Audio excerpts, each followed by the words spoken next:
Mavs Sports Take, episode 50, your weekly podcast for sports business and a whole lot more. Here we tackle the business of all the news that you hear about in the sports world and a lot that you do not.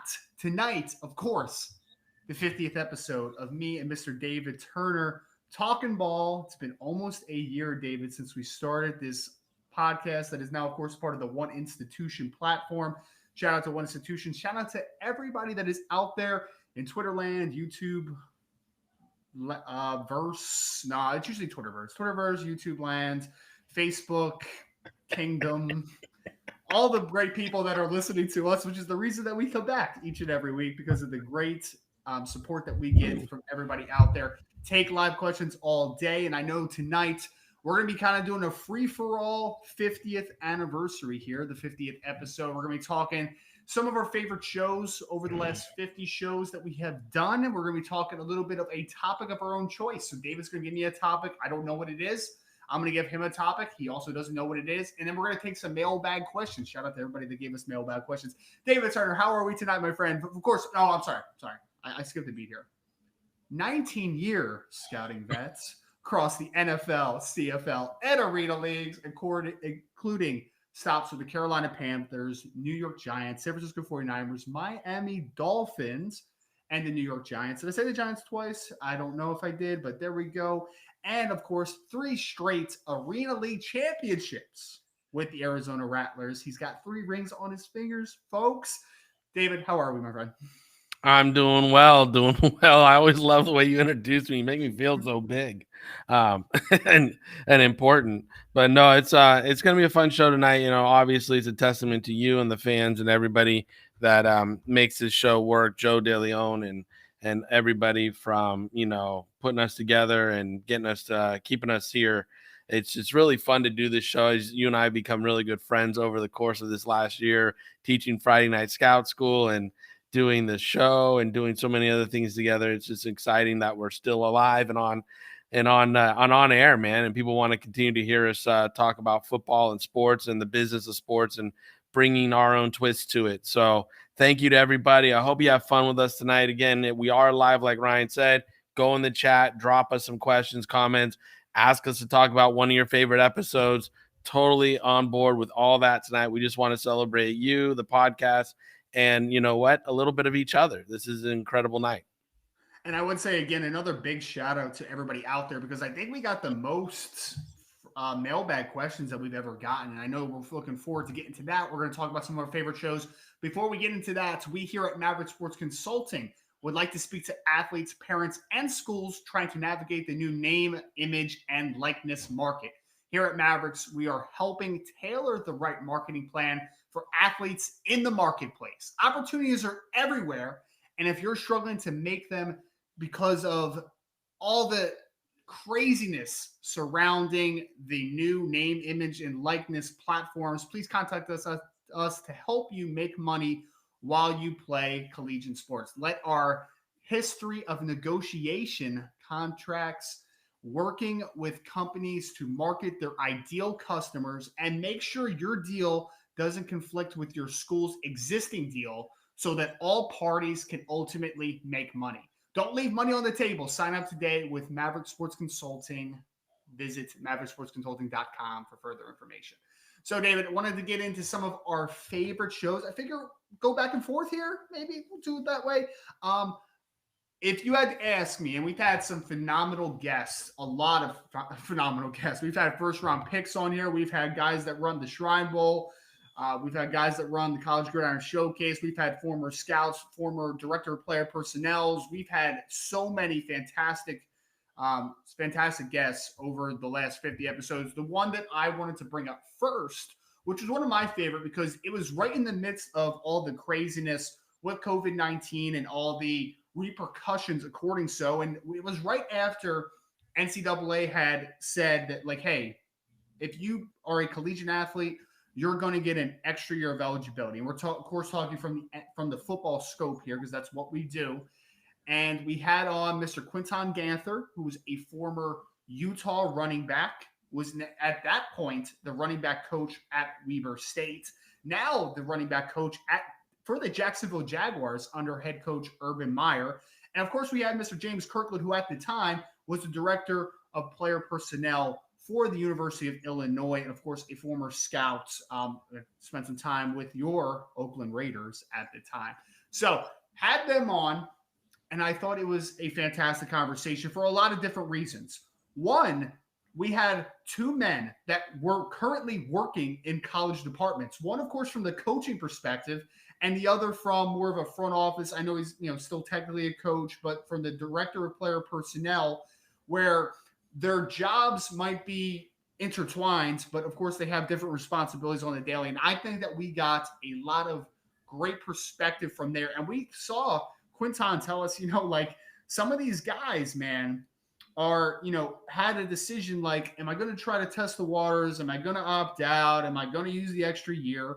And he was talking about a couple guys, and of course he didn't name drop, but he's saying a couple of the players on his team, they're not going to play professional football, and they're misguided, and they're like thinking like, oh, maybe I should just make the jump instead of using the extra year, and who knows what I can do and all that type of stuff. And it was refreshing to me because I feel like a lot of guys that we may have had on, David, to talk about something like that, they may have said like, oh, it's whatever the best decision for them is.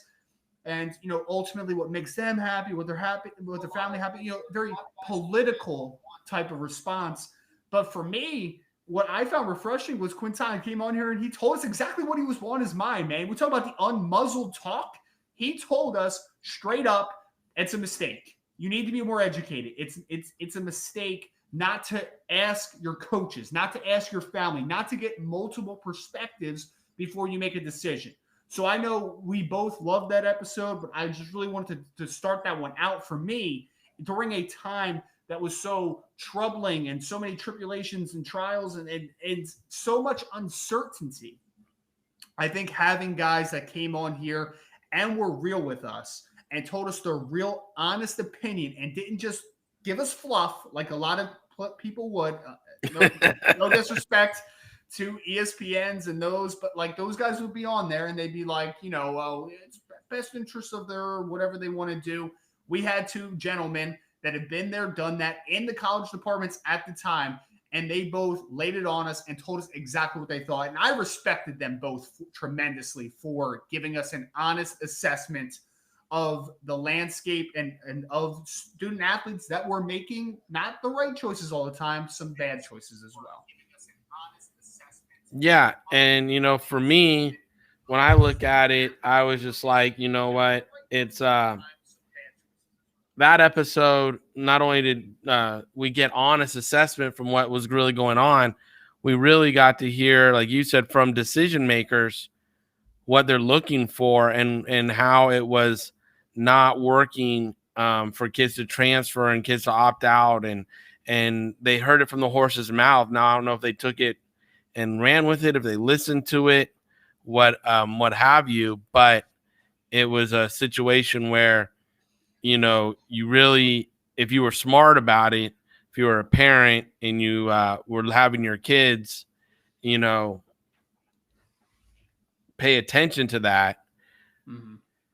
I mean, here we were able to bring two people that worked in major college football, coach, recruiter, player personnel director, and let them hear, like, this is not the way to treat your program, your career, and take advantage and maximize your college days while you are fortunate enough to play in college. Like, don't just opt out. You're not going to have a shot at the NFL. Now, the only strategic move that they didn't talk about, right, which we didn't bring up at the time, was if you opted out and you wanted to go to grad school, right, now you opt out and you gain a year back and you go to grad school, or maybe you were behind on your credits to graduate before your eligibility was up. So by opting out, now you gained a little time to finish that degree. It was, again, I don't think the players were thinking strategically with it. I really don't. I think it's a post-fact kind of thought that I had, was like, how do you strategically use this in your benefit, or, whatever. And, I think that was one way. I don't think a lot of kids did that. But, for me, like you said, we were in the thick of COVID. We were in the thick of like, how's this going to affect recruiting? We still see it's going to have ripple effects for recruiting, not only in 2022, but probably 2023. Not a lot of spots are opening up, and then all these kids are entering the transfer portal, which we got into with James a few weeks ago again, and it's a mess with where it was, and I think where we still stand. Right.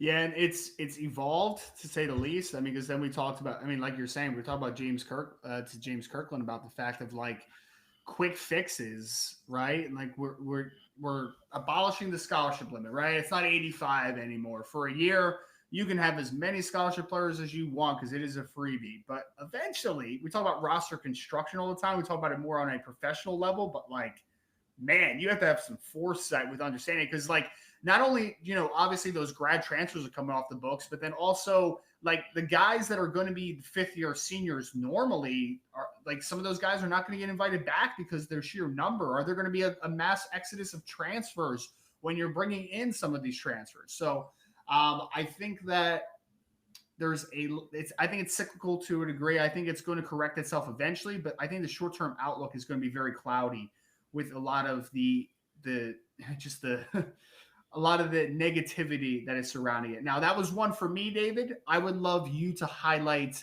a show, a moment, whatever it is that stuck with you that you wanted to, kind of reminisce about for a second. You know, like, we've been so fortunate to have so many incredible guests. I mean, when we were preparing for this show, I sat and I started thinking about it, Ryan. I was like, from having Tom Policero Yeah. and Steve Weish on, I mean, two gentlemen that are on NFL Network, have their own, massive followings on social media and everything, come be on our show and become unmuzzled. Like, they accepted our way of doing things where it's like drop F-bombs, say shit, we don't give a fuck, you know. And really just tell us the rawness of things that they can't do on their channel, right? They can't do in their mediums, and they embraced it and did it. And then your embracing of my ideas and bringing other ideas like this to the table about, talking to Ian about, social justice when a lot of stuff, social justice was going on last year, putting the women's panel together last summer and talking to the ladies about how we can include them, and we come out understanding it's not about all they are looking for is inclusion. They just want to be part of the conversation. And that's not like, say, give me the interview, but like, be part of walking and talking with the men through the journeys of being professionals in this business, in this industry. We've had some great guests like Shamika, the head strength coach up at the U.S. Coast Guard. I mean, here's a woman who's head of football and head of strength and conditioning, one of 4 women in this country that can say they do it. And she's at a institution of the U.S. Coast Guard. Like, she's at one of our, prized institutions in this country. So, I think about those guests, and like you said, I think about the fun ones we have on too. Like when we had, oh man, we've had, just so many fun guests on just to shoot the shit and have some fun with and take the edge off. And even a couple weeks ago we had Keisha on, and we're talking about dating athletes and stuff, and how that works, and how women have scouting reports on men before they go out and all that stuff.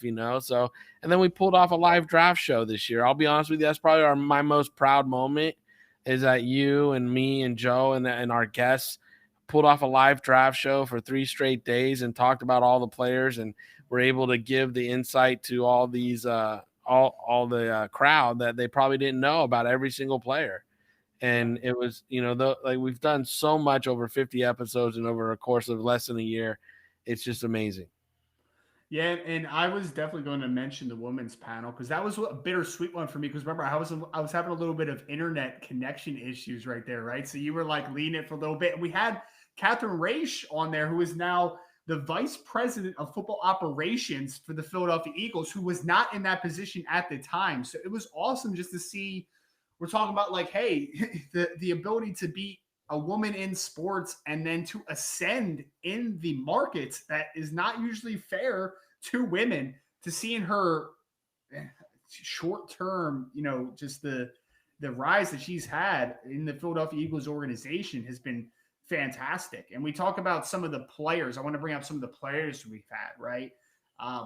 Some fantastic guests. Spencer Brown, of course, that went to the Buffalo Bills, that I was a big fan of, obviously. We had a young man that I wanted to talk about a little bit because, hey, remember we had Peyton Turner on the show. We and did. Then he was a surprise first rounder, and he had such a good time with us. He was like, yeah, I'll come back. I'll come back again. So he came on during the live draft show that you highlighted a little bit. So Mavs Sports Take this year had a first round pick on it, which was fantastic considering, again, it was our first year. Like, it's only going to get better from here, which is really cool to see. And just the impact of some of these athletes that we've had on the show, and just to see the positivity that they've brought already to NFL franchises and hopefully for a long time to come. I think it was really fun to see a guy like Peyton Turner. I'll tell you another one, David, that I really wanted to bring up, and this is a recent one for us, right? We're talking last week. We had the director of the Shrine Bowl come on, Mr. Eric Galco, who, I'm going to be honest with you. When we first, booked Eric, I assumed that Eric was going to come on and he was going to say, I'm just happy to be here. I want to bring the Shrine Bowl back, all that good stuff. Man, I was like, my boy came out swinging. He's like, nope, I want to be number one. There's no doubt about it. I don't want to just be a really good event. I want to be the best off-season event in the NFL. So what did he do? Only a few weeks after he gets the job, he moves it to Vegas. He's partnering with the NFL, being kind of the extension of the Pro Bowl week right into the East-West game. And Eric Galco's like, we're fighting now, man. Like, let's go. I'm going to get some of your guys because we can do this. We can offer them a lot of things. So having Eric Galco come on and be so candid and so open about the fact of like, hey, I don't want to be number two. I don't want to be a great number two. I want to be number one. I thought that was a fantastic conversation. I wish we could have kept him on a little longer because I know we want to talk some player talk, but we'll get him back on because it was a great conversation. No, we definitely will get him back on. We'll get him here and we'll get him talking players, but there's so much time to do that. We didn't need to come out the gate with that. I think it was really important for the audience to, learn why he did it, what he's going, what the benefits for the players will be, what the players for the agents, the benefits for the agents will be when they by selecting the Shrine Bowl over the Senior Bowl and stuff.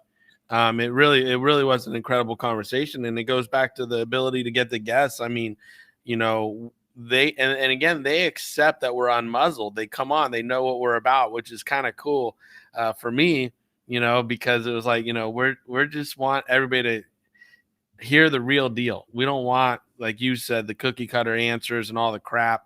We want them to hear the real deal. So for them to come on and be part of it, it was and for Eric to embrace that, like you said, as a director level, who, often the directors are like, well, I can say a certain portion of some of this, but I can't say it all. And he was like, nope, screw it. This is what we're doing.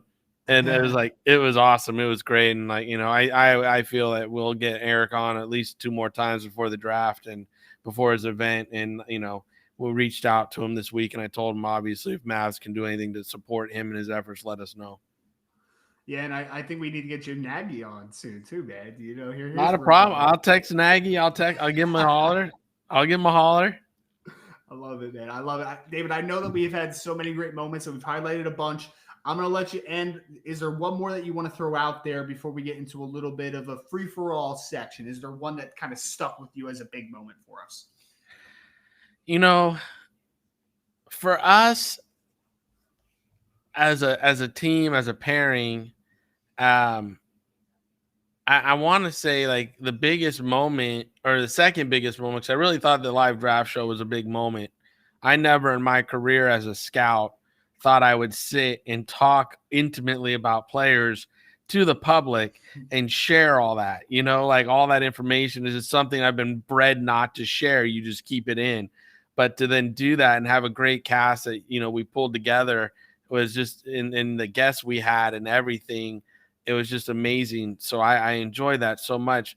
But the social justice Derek show, we had Derek Day Yeah. on. That was a really cool show because it's off topic for us a little bit. It was not so much business of sports, but it was the social justice and how athletes should approach that in their careers, and this way it won't injure or hurt themselves, but really explode. And Derek is such a interesting individual himself with how he approaches life. And he was a former pastor, and he still has a lot of faith in God, and he's got his boys, sons, and now he runs an incredible podcast on the One Institution Network himself. And again, it's just incredible to sit and talk to Derek because it was different for us, and I like that different for us a little bit once in a while. But social justice for you and for myself is such a big thing. You working in what I would call more inner city, Yeah. racially diverse school as a teacher, and a special ed teacher at that. So you handle a lot of the adversity these young men and women face from a very young age. And then for me, I was able to be part of the HBCU combine this year, football combine, and pull it off for the first one ever. So, these are things that we've put, work into, is trying to fight for equality and be a supporter of minorities, because we're not in that class, but there's ways we can empathize and supply our support for it. So learning that and doing that, I think those were the special moments for me this year. No, and those were some fantastic moments to say the least. And I completely agree. The conversation with Derek, I think, was really deep. We also had the female Dylan, right, from UNLV, the basketball player, who also talked about Dylan just a little bit. Gonzalez. Yeah, that's another great guest. It really was, man. She gave us not only the perspective of being a minority, right, of being a person of color, but also being a woman that was in the sports world and has, continued obviously to ascend in her realm, as well as a actress, singer. Like, she did everything, man. Like, it was crazy. So a lot of great guests that we've had. We look forward to more great guests into the future. And I know we wanted to transition a little bit here into a little more of hot button talk. We're going to call it a free for all section. We're going to call it, basically, and to be very honest about this, me and David both have a topic that we want to discuss. I don't know what he's going to discuss. I have no idea. So this is going to be a generic, organic reaction to each other's topics. So, David, would you like to start, or would you like me to start? I'll give you the option. I'll let I flipped the coin. You won, so I'll let you go first. Okay, sounds good. Oh, and also, if anybody wants to throw in, and I would say now or after the show, if you want to give us what your favorite moment, if you are one of our loyal listeners who come to every week, if you want to tell us one of your favorite moments of Mavs Sports Take in the 50 episodes, we would love to hear it. We love reminiscing about it. So my topic that we want to talk about, of course, it's one of the big topics in sports. There's been a lot of things happening, obviously, with the Deshaun Watson stuff, with the Aaron Rodgers stuff in the NFL world. But I want to go to college football for a second. And I want to talk about the fact of the news that the Texas Longhorns and the Oklahoma Sooners, two blue bloods of college football, are leaving the Big 12.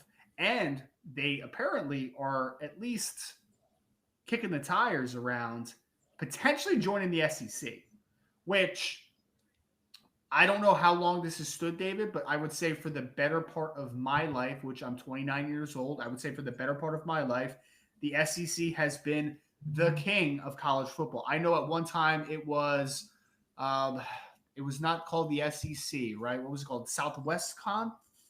No, not Southwest. There was another name for it. I can't remember, but yeah, I don't know. Sorry, way back in the day before I was born. But anyway, so the SEC has dominated the landscape of college football for a very long time.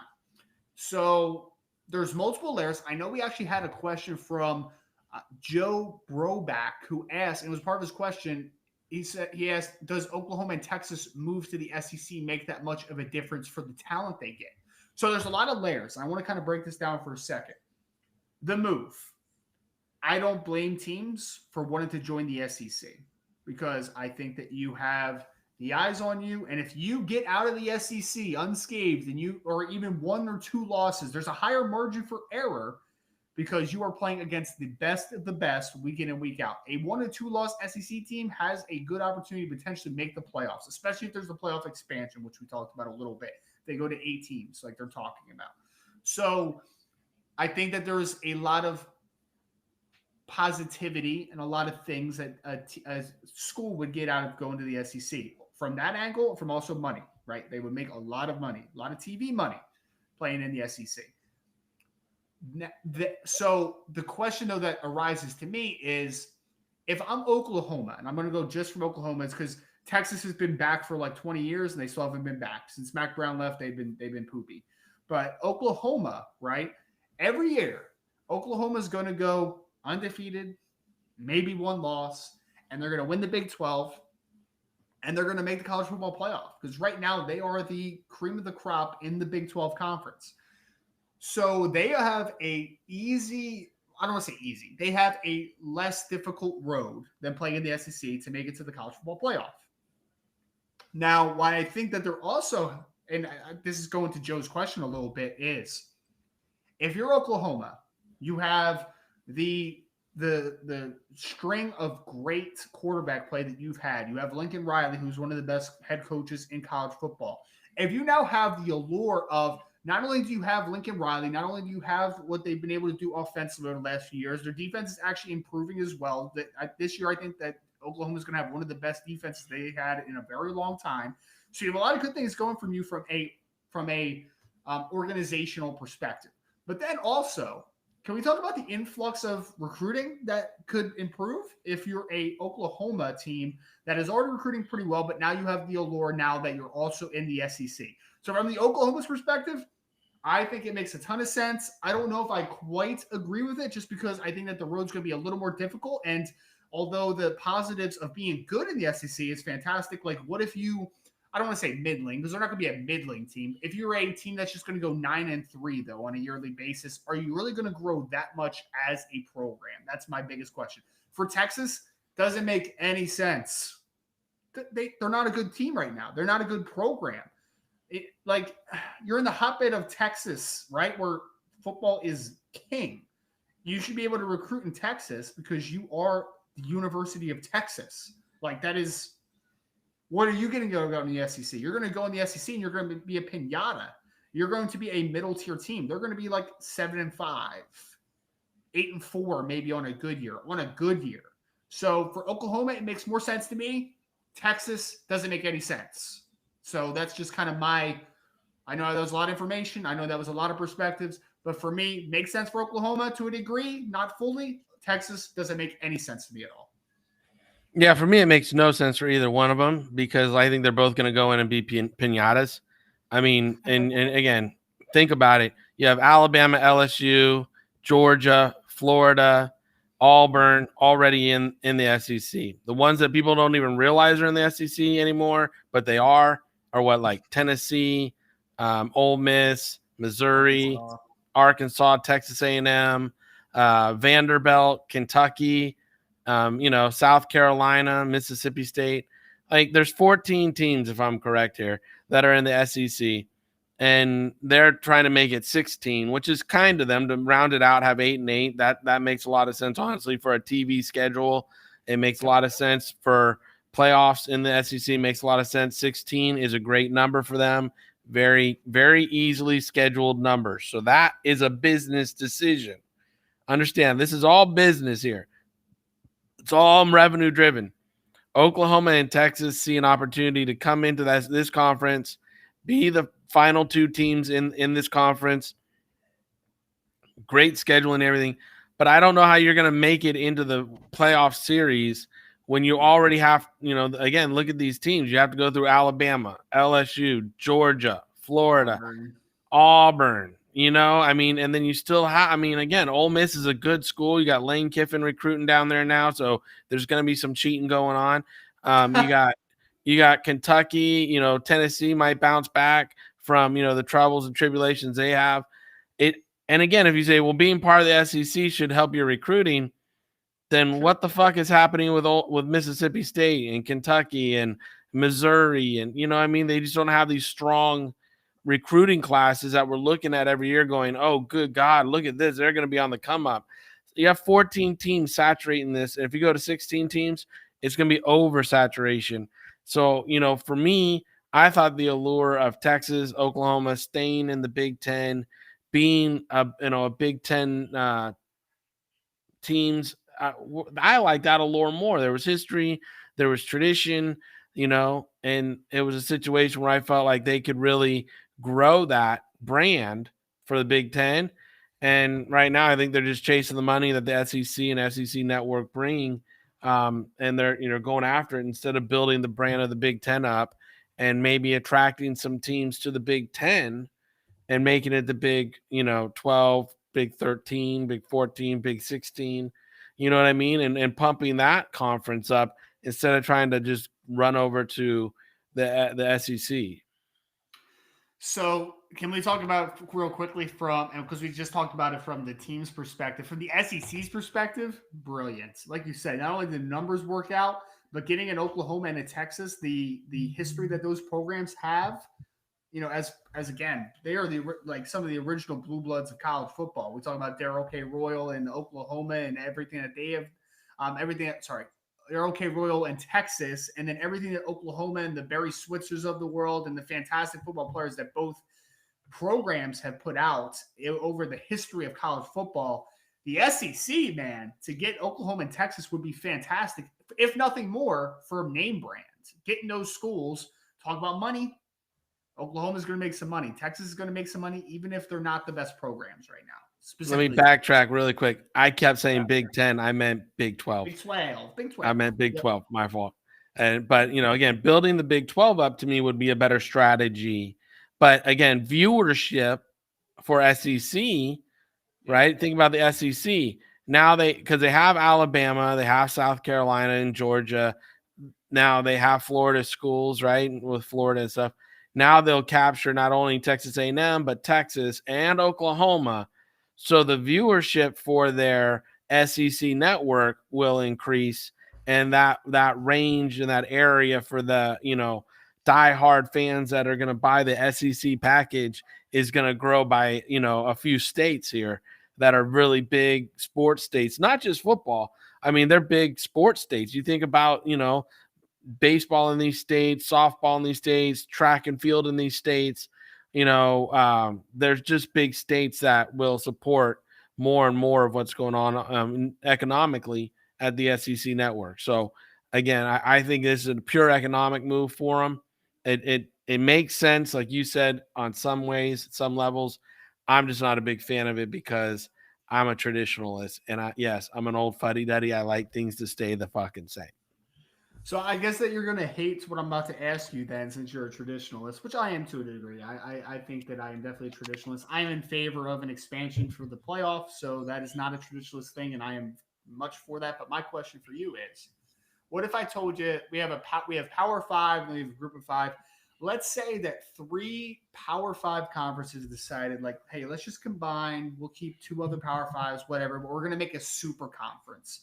Is there any world where you would be okay with a super conference type of restructuring? That's my question for you. Again,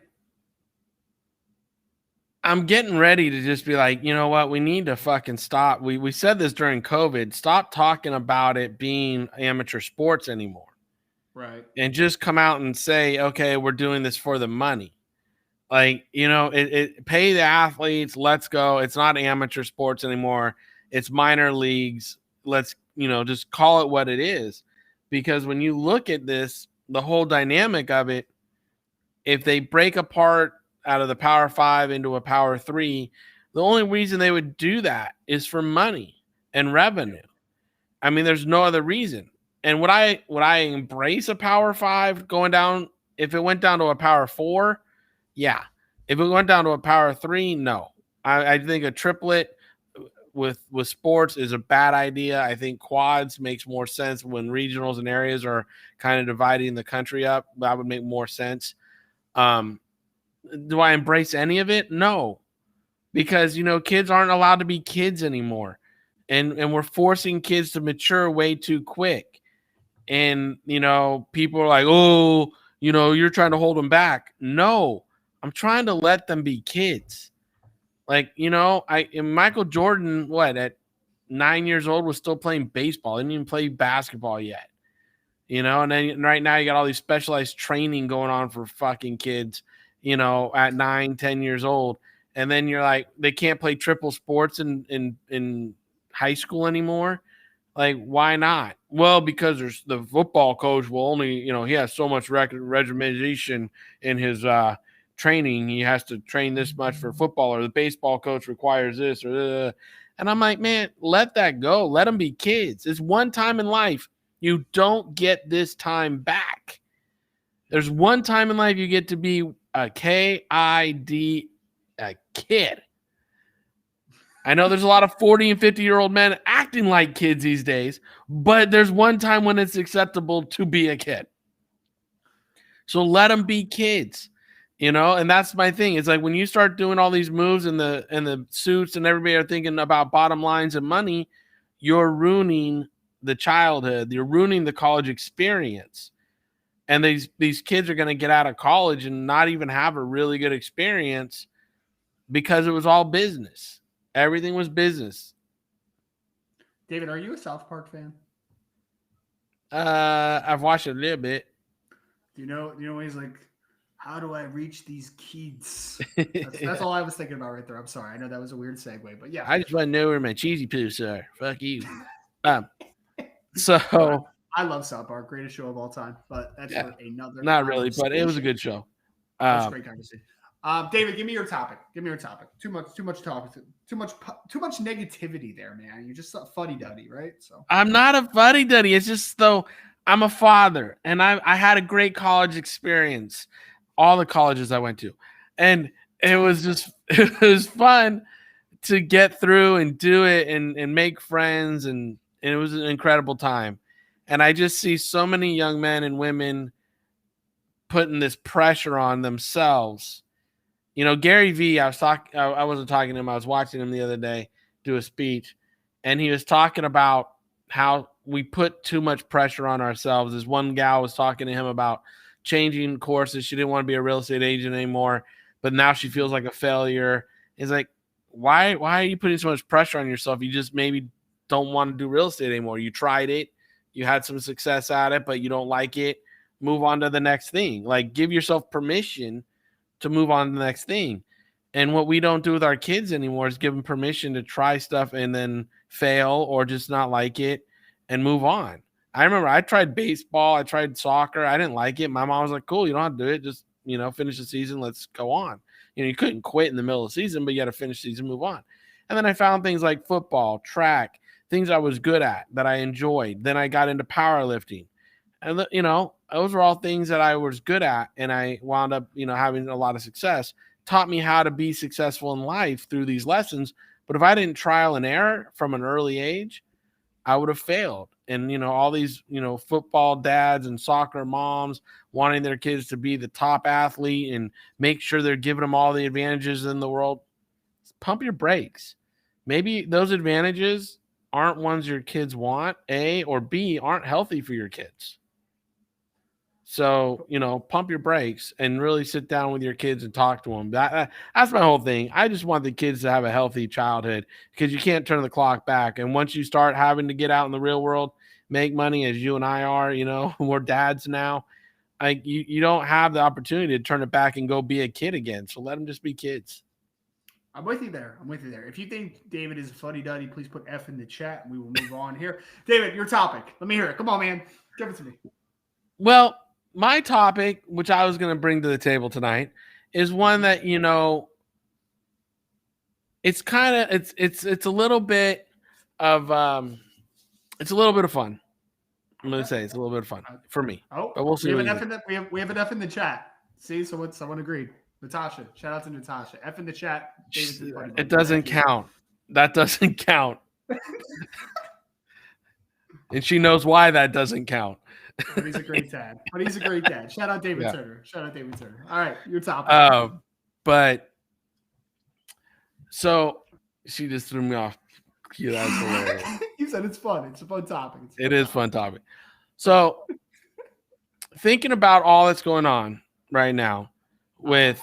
with like you said, Deshaun Jackson, Aaron Rodgers, Watson. um, Sean hmm? Watson. You said Deshaun Deshaun Watson, sorry, Jackson. Deshaun Yeah, you did. Watson, Aaron Rodgers, um, and things in the NFL. Can you see? Can you see the NFL failing in the next 40 years? Define failing. What does that mean, failing? Crumbling, dismantling, not being a sport. No. No, I can't. Can you? Why? Here's here's why I say I can. Okay. And that's why it's fun for me because I walk down this road in my head and they're the big gorilla. They're the 100-pound, the $400 million gorilla. Mm-hmm. Their efforts internationally to scout and develop players and leagues have failed. They used to have a vision back in the NFL Europe days to try to develop international and standards for kids and leagues to kind of grow it and get it going. They dropped off of that.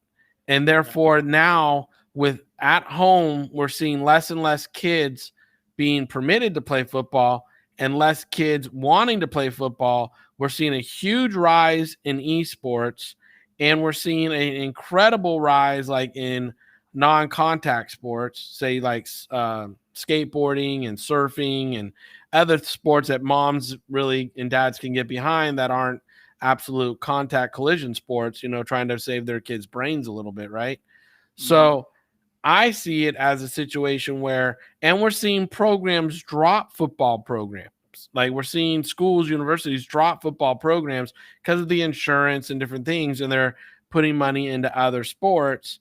And so I'm saying that if we see a conglomerate of college sports, like we were just talking about, continue to grow and minimize the access to playing big time ball. So say we see the failing of a Big 12. Say Michigan leaves the Big 12 and goes somewhere else or something.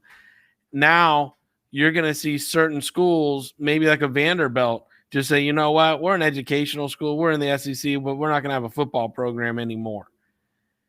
And that I'm talking about in 20 years, like in the next 15, 20 years, some of these schools might just tap out because there's less and less kids playing football, less and less kids going, and the international market isn't being developed.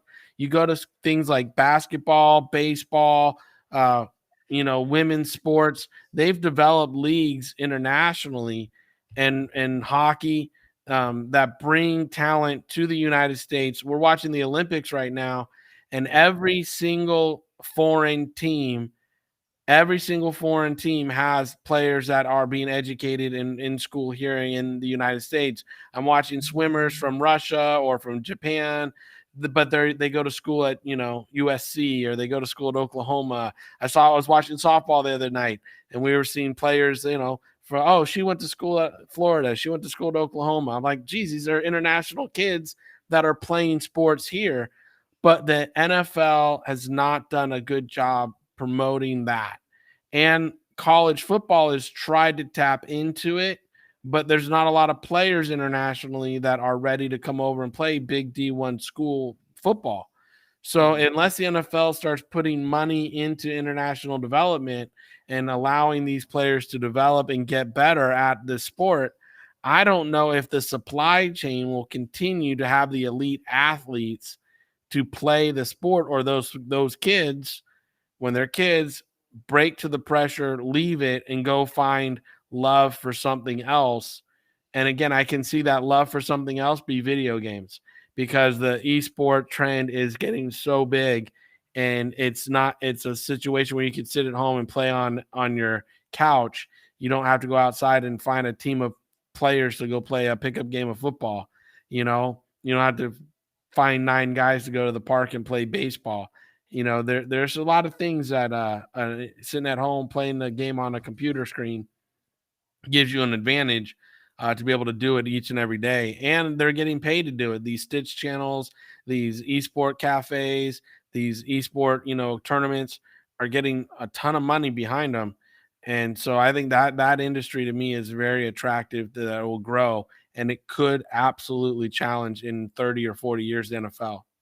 Plus, the NFL has a hard time attracting people to come to the games because the tickets are so pricey, the parking is pricing, the food is pricey, and everybody can sit at home with their 90-inch screen TVs, have HGTV, and then Papa John's come over, and they don't have to, they can sit in their sweatpants and whatever. They don't have to get done up and go to the game and pay $9 a beer. Yeah, people are still attracted to be at the games because of the social eventing, but with economic situations the way they currently are, I think NFL and the NFL before the pandemic and before all this struggled to attract people to the stands to get their butts in seats. That's a realistic challenge to their goals of being better businessmen and well too. So I think you might see a supply chain of athletes that cost the NFL talent level and potential for being really good. Also, they're not developed. They don't have any developmental league here.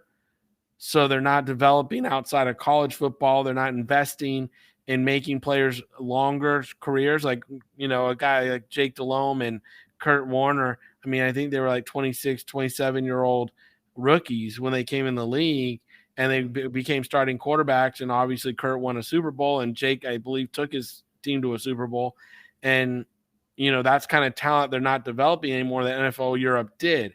So without even a homegrown developmental league for the NFL, there's no international marketing to develop talent and getting butts and seats to the stadiums. That can cost, and they have huge rosters, right? You have a lot of money going out. You have 53-man rosters. You got 10 people on practice squad. I think that's back up to 15. So you're looking at like almost 70 people you're carrying on a roster. And by the time the end of the season goes with IR carrying another 13 people or so, you're having about 80 people's salary you're having to pay out. Where you have a basketball team, you have like 10, you have 12, whatever, when you have a hockey team, you have 20 something. When you have a baseball team, you have 20 something. So it's not like, the NFL has such a huge roster and overhead. They have to generate this huge money. I don't know if it sustains with these other issues that I thought about going forward. So I think you made a couple great points, and I'll point out those great points. I think that there is definitely needs to be an improvement, or at least there needs to be something that needs to do better with the development of foreign athletes to the NFL game. I agree 100% there. I also agree to the sense of that if you told me it is going to start to deteriorate, it's not the right word, but let's say, they're just less and less fans, less and less people that want to participate in the sports, is because of the continued backlash over head injuries and the safety of the game and all that good stuff. Like, I can get behind that. Here's where I don't quite buy it. A couple layers that you talked about. One, people love sports, right? Like, we love sports. For me, if you told me basketball overtook football eventually, I would be like, okay, I think it's a little bit of a stretch, but like, I could buy it. But I just don't think that there's I don't think there's a big threat outside of basketball to potentially overtake the NFL and really hurt their popularity. Like, baseball's dead. Let's call it what it is. Baseball used to be America's pastime. Baseball is not America's pastime anymore. We have some fantastic baseball players right now, like the Tatis kid, the Otani kid from the Angels, Acuna from the Braves. 3 fantastic young baseball players, but nobody cares about baseball. Like, let's call it what it is. Hockey, no one really cares about hockey either. It just kind of is what it is, right? So it's basketball and football in America. Basketball is the biggest threat, but I just don't think there's enough of a threat from a other sports sense to really threaten football long term like that. I'm not buying. You don't see the esports. You don't think about. I'm getting there. But I was gonna say that's the threat for me, is because if the kids like Gregory, who's 16, right? Yeah. My son's Gregory, so those who listen don't know, but Gregory's 16, and he don't watch like sports at all. I'm watching the Olympics. Casey, who's my daughter, she's 7. She's on her tablet. She don't care about the Olympics. I'm like engrossed in it. I'm like I said, I'm watching every sport all day, every day. And my daughter's like, nah. But you give them a YouTube person to watch a video game, and they'll watch that for 4 hours. So by the time those people are our age, I don't know if football is in their blood like it was in ours. I'm not saying it's in their blood the same. I'm not in their shoes, so I'm not going to pretend to understand exactly what drives them. I can only speak from my own experiences here. But what I'm saying, I'm just not buying the esports thing because for me, I grew up a big video game guy, right? Like I loved playing Madden and NBA 2K and MLB The Show and all this other stuff.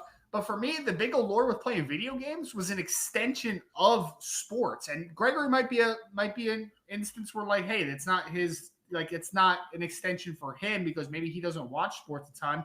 But for me, like when I played Madden growing up, like I wanted to be Steve McNair, breaking the pocket and being the athlete. I like Marshall Faulk in the open field. Like for me, I don't want to say envision myself, but like I trying to put myself in their shoes because obviously I can't be them, but like those are some of my heroes. And I think there's a lot of kids that still idolize professional athletes to a high degree. So like I'm not buying the esports thing just because eventually, if there are like we're talking about the NFL for instance, right? Like let's say eventually you're saying the NFL is kaput because like no one cares anymore about it.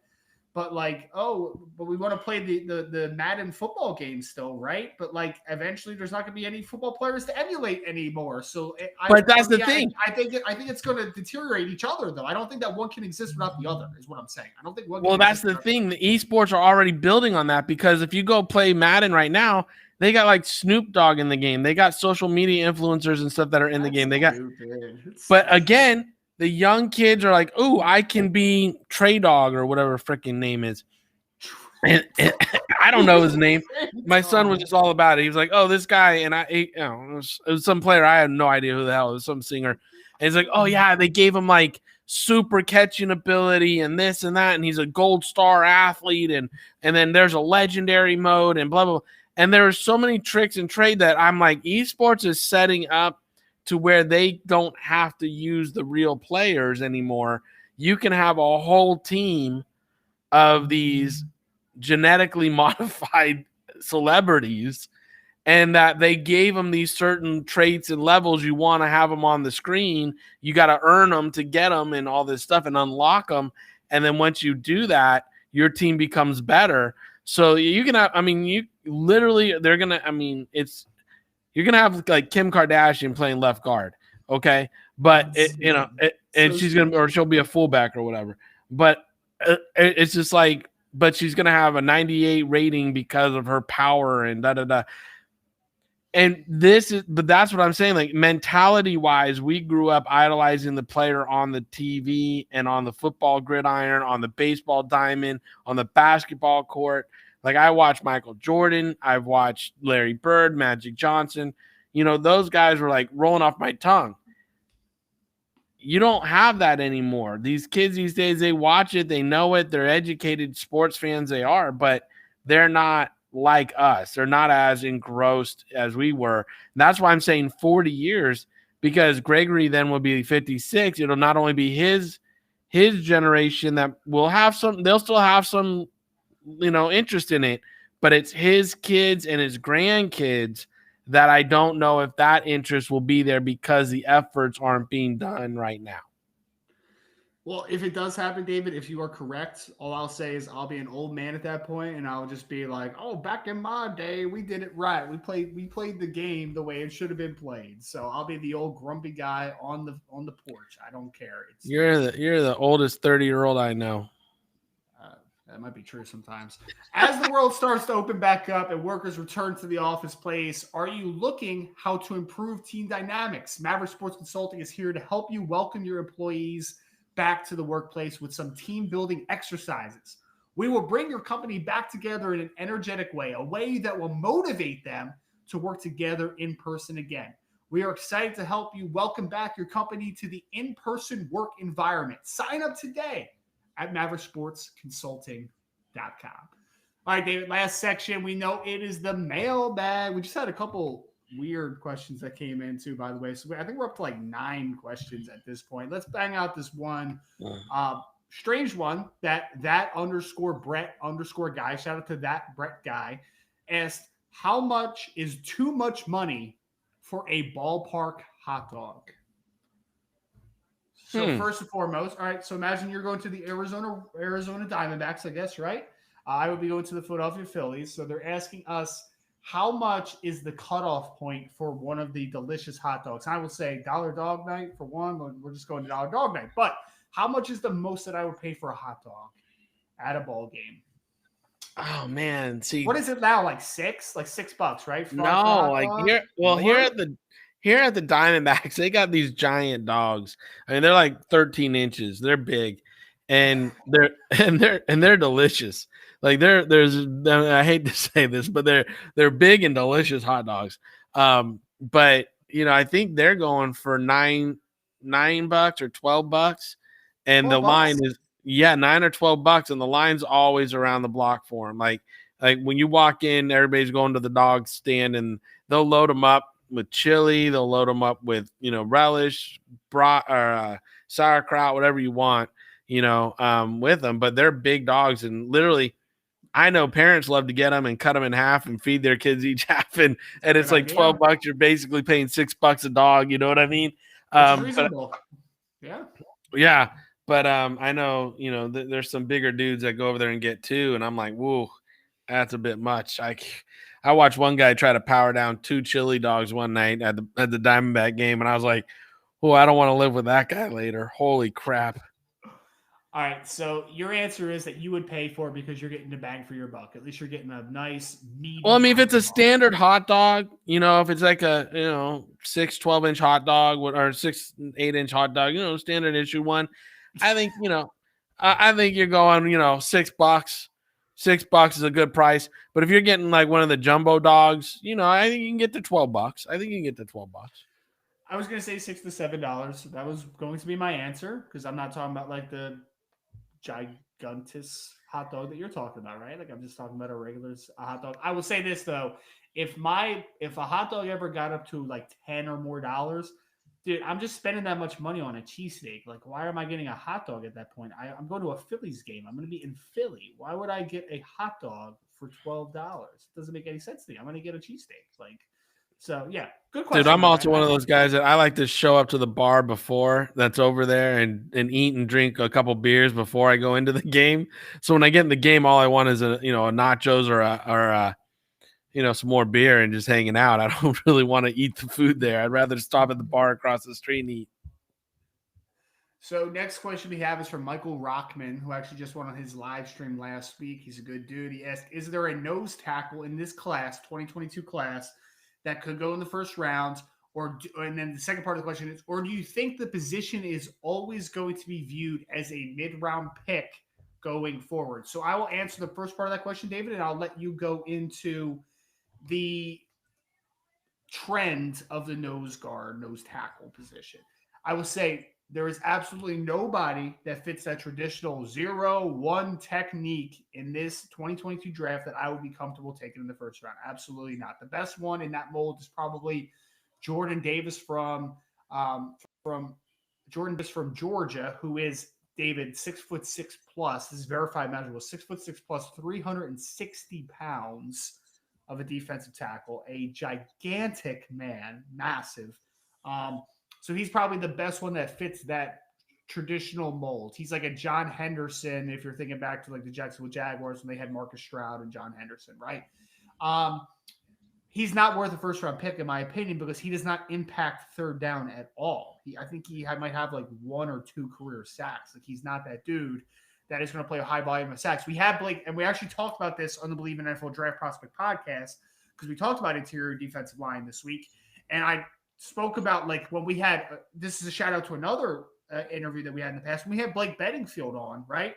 He was talking about the trend of the interior position, kind of like we're doing now. And he said a lot of those guys now, the pluggers, the 2-down pluggers that you guys used to love, right, are now becoming almost 1-down players just because of the amount of passing now that is in the league. Like you're going to take those guys off the field more than you used to. So I don't think the volume for a guy like Jordan Davis is enough. I don't think the impact on third down is enough. So no, the answer to the question is I do not think there's a nose tackle worthy of a first round pick in the 2022 NFL draft. I think there's a guy that can play 3-tech, 4-I, and maybe some 5, and DeMarvin Leal from Texas A&M, who might be worthy of a top 10 to 15. But he is definitely not your traditional nose tackle playing 0 to a 1-tech. Absolutely not. And you know where I'm going. If it fits your scheme and you feel the player is worth the pick, you take the player. So for me, when I look at, that kind of argument, it's like, I don't know because I haven't seen the player and I don't know what my coach's scheme is. If I'm sitting there and I need a 0 and there's a guy and I'm picking the back end of the first and I know I'm not going to see him back end of the second, then I'm going to take him. If I can't trade back to get him in the top of the second, I'm going to take him in the first. Also, by taking the guy in the first, you get a 5-year option. You get that 5th-year option on him, which is an investment and a strategy to make sure the middle of your defense is plugged up. I mean, yeah, you know, he might not give you a lot of value on third down and passing downs, but that first down, by plugging up the middle, penetrating, causing some disruption in the backfield, making it instead of a 2nd and 7, making it a 2nd and 13 because he made the tackle in the backfield, or he tangled up and created a traffic jam where linebackers could knife in and make that kind of play.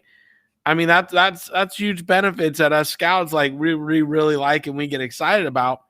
I get that it's not sexy, but the trench work is the best work.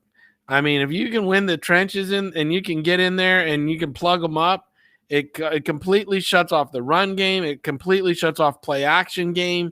It completely shuts down a lot of what offenses want to do because they can't sell the run when you got a big John Henderson in the middle saying, nope, you ain't running in here today. All I'll say is, for me, that player isn't even affecting 50% of the snaps anymore. So for me, I value him less. It's like this, David. So an all-around nose tackle that, hey, can push the pocket. I'm not asking him to have a high volume of sack numbers because that's not going to happen. But a guy that can affect both the run and the pass game, it's still possible. There's guys like that. I think of a Marcel Darius that came out a few years ago from Alabama that was on the Buffalo Bills and a couple other teams. He was that true 1-tech, and he would only get 5-ish sacks a year, but he would push the pocket. He would create pressure. There was an all-around skill set to him. For a guy to be a first-round selection for me at the defensive tackle position, I need a guy that affects both. I don't want just a one-trick pony. That's like for me a linebacker, right? A linebacker that is great against stopping the run but can't play the pass. In the game, how the game is today, that's just not a valuable football player as much anymore. I can get that guy. I can get that rotational defensive tackle that can stop on first down runs. Maybe not as well as a Jordan Davis, but also I don't think Jordan Davis is going to go in the first round because I just don't think he's that special of a football player. But I think that there is depth to find those guys in the 2nd, 3rd, 4th round. I think you could find that guy that is a one trick. I don't want to say one trick pony because I just think of pass rushers when I say that, but a one impact type of player. I think that is a limiting factor now with how the game is played. Yeah, I think it has to be any way about it. Yeah, he's got to be a special player, right? Sure. Yeah, and if he's a special 1-tech, I'm good with it because the special 1-tech is affecting both sides of it. You know what I mean? So yeah, I'm good with that. Absolutely. But I mean, I'm always going to value. I'm just always going to value an Aaron Donald that's going to play 3-tech, right, and dominate over a guy that's potentially special at 1-tech. Even I don't know. We're just also 2022 NFL draft. If you love interior defensive linemen, don't look at any of them because it's not going to make you too happy. Because I just talked about Jordan Davis and I basically just slandered him for a couple of minutes there, and he's probably the 2nd best defensive tackle of the class because there's just not anybody else after DeMarvin Leal. So. Not a good class in 2022. I know David Turner loves 2022 talk. We'll get more into that as we go. Our good friend Jack Dispo said, what makes a prospect one of your favorites? Not necessarily the best, but a reason why you love to watch them. So it's these players, David, that maybe aren't the best football players, but there are guys, there's something about them that is special to us. So What makes somebody a guy for you that you kind of see something in that maybe isn't even the best football player? For me, it's the personality, it's the person. You Yes, know, agreed. when I'm scouting and I'm meeting people through my whole career and they have personality and they don't have to be overly charismatic, but they're genuine. That's the word I'm looking for. They're genuine who they are. Like when I met a player just a few years ago, Michael Gallup, you know, he was a country boy and that's just who he is. And he had a big old dip in his mouth. And it was just like, this is who I am. Unapologetic. It's who I am. He's a little bit shy around big crowds, but one on one, Michael had a great personality of who he is. What he, you know, when I met Kevin Bosch the first time, the old tight end for the Giants and stuff, similar. He walked in. He was not a country boy. He was more just like kind of a, you know, suburban kid. And he just was, this is who I am. It's, you know, like me or don't. But he knew who he was. So therefore, I enjoyed talking and meeting with him, spending time with him. I mean, through my whole career from Shaq Thompson to, God, Danny Shelton to, you know, God. So I've been so fortunate to even you know, Odell. Odell, you know, kind of, he knew who he was better one on one than he was in a group. But Mm. when it came to Odell, I enjoyed him. You know, I think his ego's gotten away from him because he's been such a big star. That being said, there's a good man inside of him. And, you know, if he ever checks that ego at the door, I think he'd be a fantastic, fantastic teammate and player. He just has to calm down on the Odell persona a little bit for me. But that all being said, it's the personality, it's the person inside that they are. That's what I enjoy the most. And watching them have fun playing a game that I love to play, but I was not fortunate to have the athleticism to play the level they get to play is something that always attracts me to players. I agree completely. I would have said personality as well. I also say I love digging into backstories on players just because I think that experiences make you who you are, which is directly, part of the personality, right? That's what builds the personality. We only have a couple more here that we're going to get to because we're running a little bit over time. We will go back to Joe Broback for a second, David. The first part of his question, I think that we should break this down to a little more broad. He said, what's your best advice for someone who's evaluating prospect? Maybe if you could just give one scouting tip. Like, let's just keep that to one scouting tip. I will start a scouting tip that I will say is block out noise before you go in.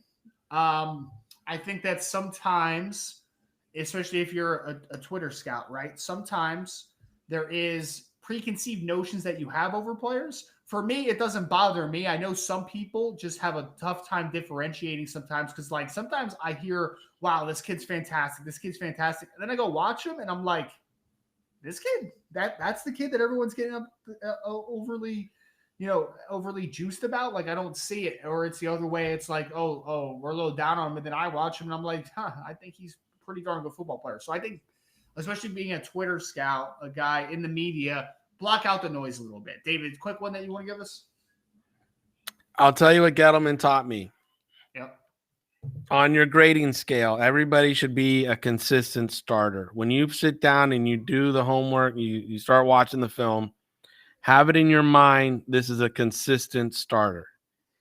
And then let them play themselves up or down from there. It just depends on what it is you're looking for, how they fit your scheme, but don't start with a bias. Like you said, turn the noise out. If you're on the road and you're hearing people not like a certain guy, you're going to go in there not liking him right off the bat. But if you just going with the mindset, this guy's a consistent starter. He's obviously a starter in college football. So there are some traits there that obviously make him a starter.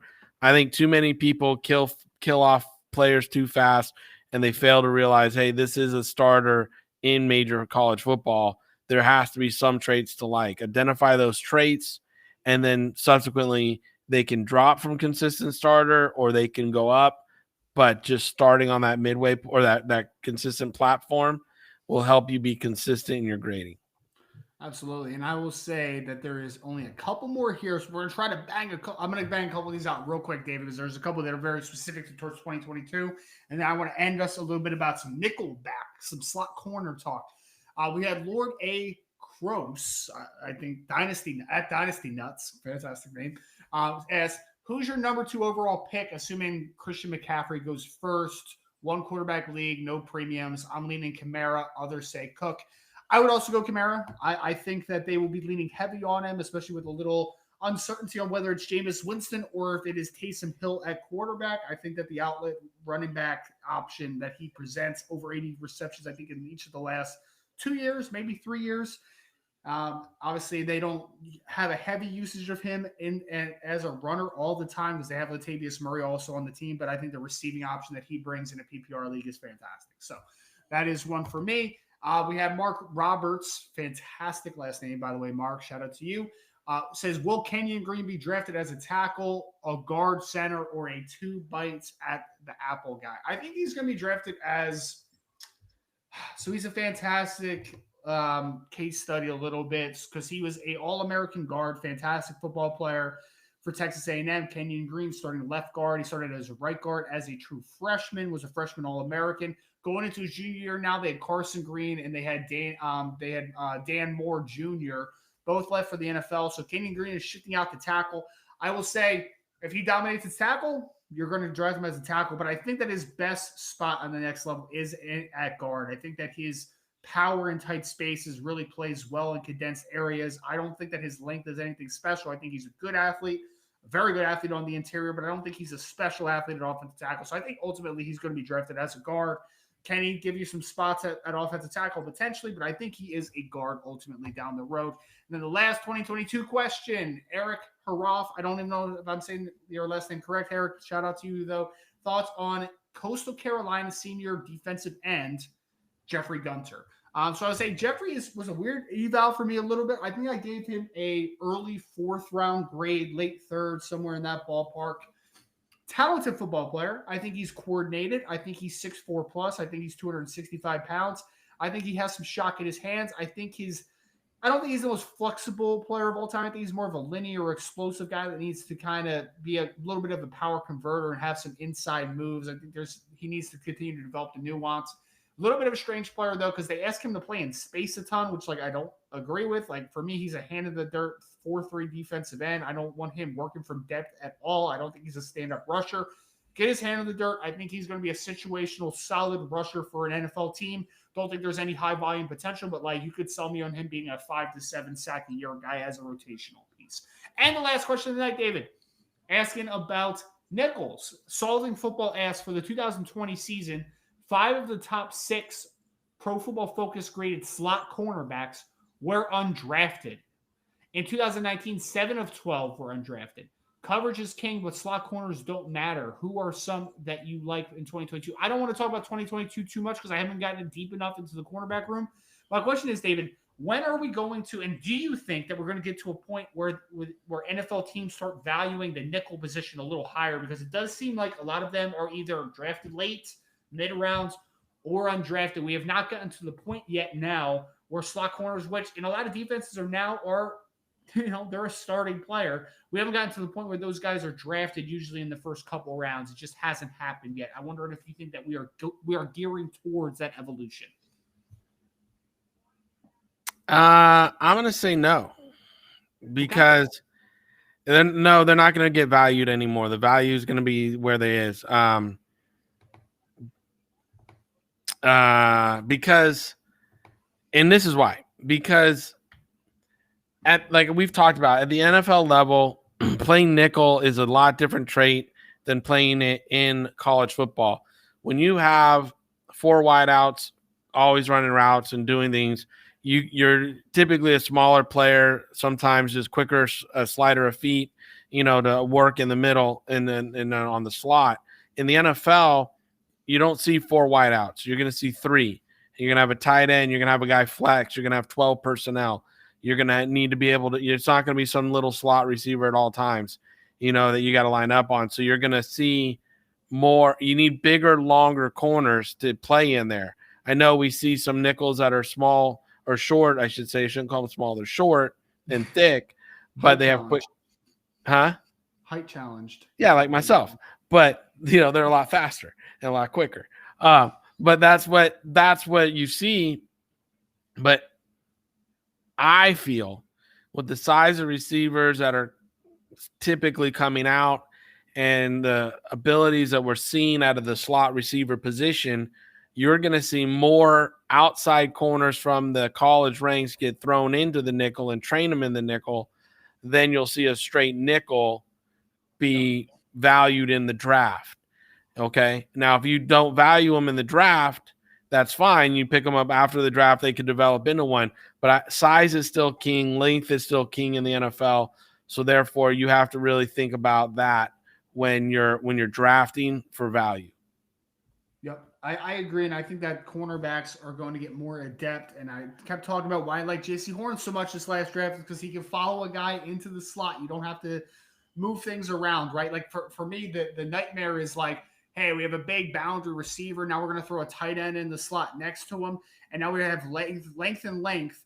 Like, what is happening to that nickel now? If you're rotating some size outside and or inside, how is he going to function? So I agree. I don't think that it's going to be overly valued. I think that they're going to be drafted, the good ones, where they continue to be drafted. But I think there's going to be a big influx of guys that can play multiple positions in the secondary. I think that that is the next step and the recurring issue of being the matchup dictator league that it is now.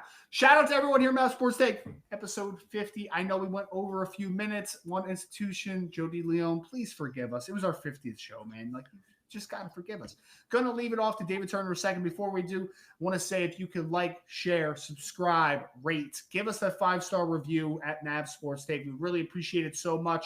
Make sure that you follow us again. We'll be back same time, same place, 8:30 Eastern time next week with, I'm sure, another great interview or another great guest or just great topics, obviously. Natasha, thank you so much for the congrats on the 50th. Thank you so much for being with us and everybody else that was with us. David Turner, final word of the night, my friend. What do you want to leave us with? You know, there's other stuff we could talk about, but I got to mention Greg Knapp one more time. He passed away when he was fighting for his life last week when we were on, but this week he passed away, and so I really feel for his family and the community, the NFL community that he's touched so deeply. I just want to send prayers, obviously, and love to the family, to the community, everybody who knew Greg. We're really, really sad about his passing and in the circumstances that led up to it. So that's my final thought. But thanks to everybody on the 50 episodes that you've paid attention to, you've contributed to, you've been a part of for us. We thank you for that love. We hope to bring you another great 50 coming up. And our 100th episode, that's going to be, we're going to make sure that's a party. Absolutely. And of course, I would love to reiterate the prayers and the condolences to the Knapp family, like David kind of wanted to relay there. And I want to say thank you again to everybody. Again, same time, same place, folks. Appreciate you for your unmuzzled sports talk. We are Mavs Sports Take, signing off for tonight.